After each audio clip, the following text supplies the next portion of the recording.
اور اگر یہ بھی بعد میں آج آپ کو کہوں، اگر آج پاکستان کے پاس یہ نیوکلیر فیسلٹی نہ ہوتی تو جو ہمارے دشمن ہیں ہم پہ کئی مرتبہ ہمارے اوپر واک اوور کر گئے ہوتے. اللہ نہ کرے کہ مطلب ایسا ہوتا، لیکن یہ الحمدللہ وہ افواج پاکستان جس کو جہاد تقویٰ اور فی سبیل اللہ کا موٹو دیا جنرل ضیاء الحق شہید نے، جب وہ چیف آف آرمی اسٹاف بنے اور ان کی ڈائننگ آؤٹ ہو رہی تھی، اس دن انہوں نے وہ کہا کہ یہ آج سے بعد ہماری فوج کا موٹو جو ہے وہ جہاد تقویٰ، مطلب ایمان تقویٰ جہاد فی سبیل اللہ ہے، اور آج تک وہ ساری یونٹوں کے باہر لکھا گیا ہے.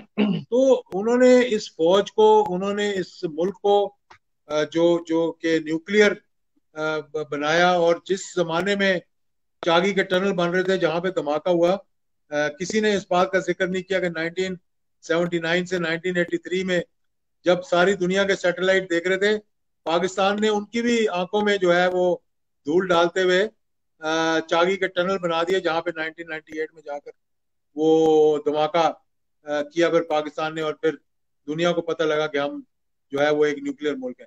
تو یہ چیزیں ہر شخص کے اندر ہوتی ہیں، مطلب عاجزی انکساری کے حوالے سے، کرپشن کے نہ ہونے کے حوالے سے. یعنی ایک ملک کا جو سیاہ اور سفید کا مالک ہو وہ تو اللہ کی ذات ہے، لیکن 11 سال چیف مارشل لا ایڈمنسٹریٹر ہوں آپ، چیف آف آرمی اسٹاف ہوں، صدر پاکستان ہوں، اور آپ شہید ہوں، آپ کے اکاؤنٹ سے 2,45,000 روپے نکلیں، تو یہ آپ کہاں دیکھنے کو ملتا ہے آپ کو؟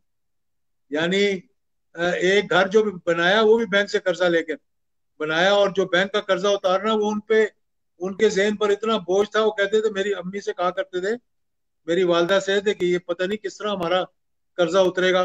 اور قرضہ کتنا تھا؟ تقریباً 6 لاکھ یا 8 لاکھ روپے.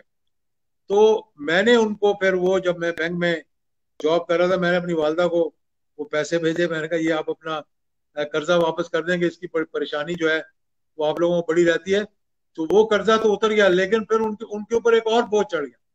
پھر میری والدہ کو کہتے تھے کہ ہم اعجاز الحق کا قرضہ کس طرح اتاریں گے.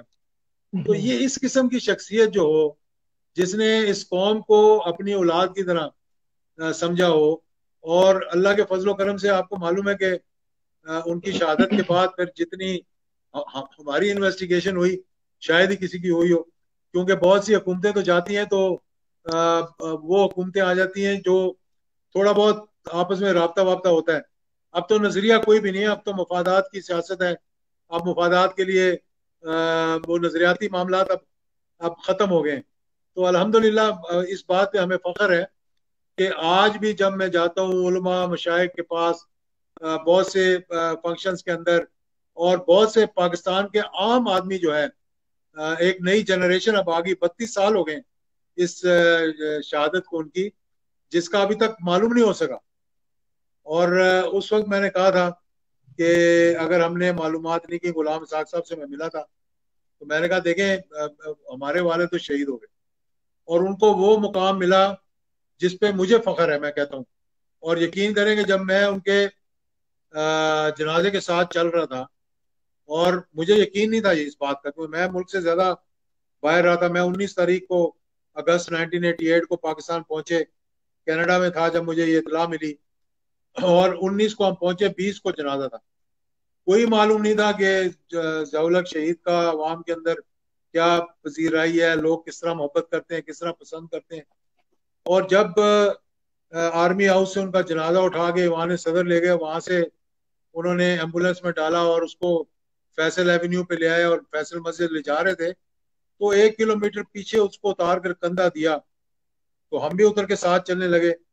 تو آپ یقین کریں جب میں نے دونوں طرف دیکھا، اور فیصل مسجد کے میناروں سے اتنے اونچے مینار ہیں کہ میرا خیال نہیں کہ انسان کوئی، آپ کسی کو 1 لاکھ روپے بھی دیں گے اوپر چڑھ جائے تو وہ چڑھے گا. اوپر تک لوگ چڑھے ہوئے تھے، اور دنیا ہی دنیا تھی.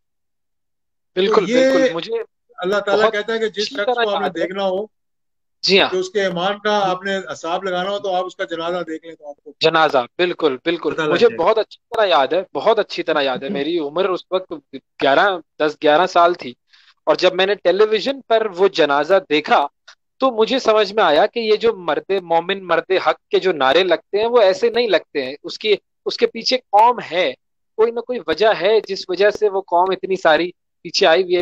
میں چاہتا ہوں آپ کے والد صاحب نے رحمت اللہ تعالی علیہ نے دو جنگیں لڑی ہیں اور آپ نے یقیناً ان کا وہ ٹینور جو ہے وہ دیکھا ہے، کیسے قوم کی وہ سپوت جو ان کی فیملیاں ہیں وہ سیکریفائزز کر رہی ہوتی ہیں اور برداشت کے مادے کے ساتھ اور بڑے تحمل کے ساتھ وہ وقت گزار رہے ہوتے ہیں، اس حوالے سے ذرا آپ روشنی فرمائیں گے؟ دیکھیں یہ اللہ تعالیٰ کی طرف سے دو چیزیں میں آپ کو بتاؤں گا کہ ایک سب اللہ تعالیٰ کی طرف سے ایک مسلمان ہونے کی حیثیت سے جو جہاد کا جذبہ ایک مسلمان کے اندر ہے، ورنہ تو لڑنا ورنہ اگر جہاد نہیں ہے تو کچھ بھی نہیں ہے. میں سمجھتا ہوں پھر آدمی کیوں لڑے گا؟ تنخواہ کے لیے لڑے گا کیا؟ آپ 15,000 18,000 20,000 روپے کے لیے سیاچن پہ چلے جائیں گے؟ یعنی کہ جہاں پر لکھا کہ آخری پوسٹ پہ لکھا ہوا تھا کہ یہ اس سے اوپر جو ہے اللہ ہی ہے. تو آپ دیکھیں کہ وہ جس جذبے کے ساتھ لوگ جاتے ہیں. لیکن جب وہ مجھے یاد ہے کہ 1965 اور 1971 دونوں دفعہ میرے والد بارڈر پہ تھے اور مطلب ہمارا ان سے 65 میں تو رابطہ ہی بڑی مشکل سے ہوتا تھا. جب بالکل جنگ ختم ہو گئی تو پھر بھی ہفتے میں ایک دفعہ وہ یہ گھروں میں تو ٹیلی فون بھی نہیں ہوتے تھے ان دنوں میں، تو ہم سٹاف کالج کے ہیڈ کوارٹر میں جاتے تھے ان سے اور ٹائم دیا جاتا تھا کہ اتنے بجے آئیں گے تو اتنے بجے بات ہوگی. وہ پہلے میسج دیتے تھے پھر ہم ان سے بات کریں. آپ یقین کریں کہ میری والدہ کو مجھے شاید میری بہنوں کو بھی ایک دفعہ بھی دل میں خوف نہیں آیا کہ شہادت ہو سکتی ہے، کہ بہت سے لوگوں کا پتہ لگ رہا تھا کہ وہ شہید ہو رہے ہیں. اور پھر جو جذبہ میں نے دیکھا ہے شہداء کی فیملی کا کہ ہم تو ٹھیک ہے جب ہمیں اطلاع ملی ایک بہت بڑا شوق تھا، لیکن یقین کریں جب میں پاکستان پہنچا ہوں تو جس طرح سے لوگوں نے ہمیں گلے لگایا ہے اور جس طرح سے لوگوں نے محبت دی ہے اور جس طرح سے لوگوں نے انہیں خراج تحسین پیش کیا ہے، آپ یقین کریں کہ ایک دن بھی یعنی یہ احساس یہ محسوس نہیں ہوا کہ اس بات پہ فخر ہی ہوا کہ یار ہمارے والد نے اپنے ملک کے لیے جان دی. اور جتنے شہداء ہیں آپ یقین کریں کہ کئیوں کے تو ابھی نئی نئی شادی ہوئی ہوتی ہے، کئی جو ہیں ابھی بالکل نوجوان. اب یہ جوان جو شہید ہو رہے ہیں، اب کئی تو ایسے ہیں میں جانتا ہوں جن کو جو اکیڈمی سے پاس آؤٹ ہوئے پہلی پوسٹنگ ہی ان کو وہاں بارڈر پہ مل گئی اور وہیں شہید ہو گئے وہ.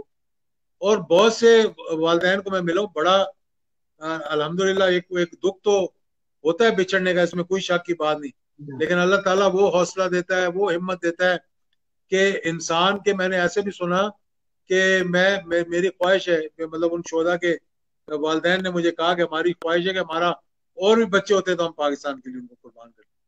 تو یہ جذبہ کسی اور قوم میں نہیں ہے. بہت بہت شکریہ ایاز الحق صاحب، ہم آپ کا تہہ دل سے شکر گزار ہیں. آپ نے اپنی مصروفیات میں سے وقت نکالا، درسقرآن.com کے ویورز کے لیے آپ تشریف لے کر آئے. آپ کوئی بات کرنا چاہیں؟ بہت شکریہ آپ کا ہی، بہت شکریہ، اور بڑا اچھا لگا آپ سے گفتگو کر کے آج کے اس اہم دن پر. اور انشاءاللہ امید ہے کہ ایسے جب بھی کوئی موضوع ہوں تو میں حاضر ہوں انشاءاللہ آپ کے پروگرام میں آنے کے لیے.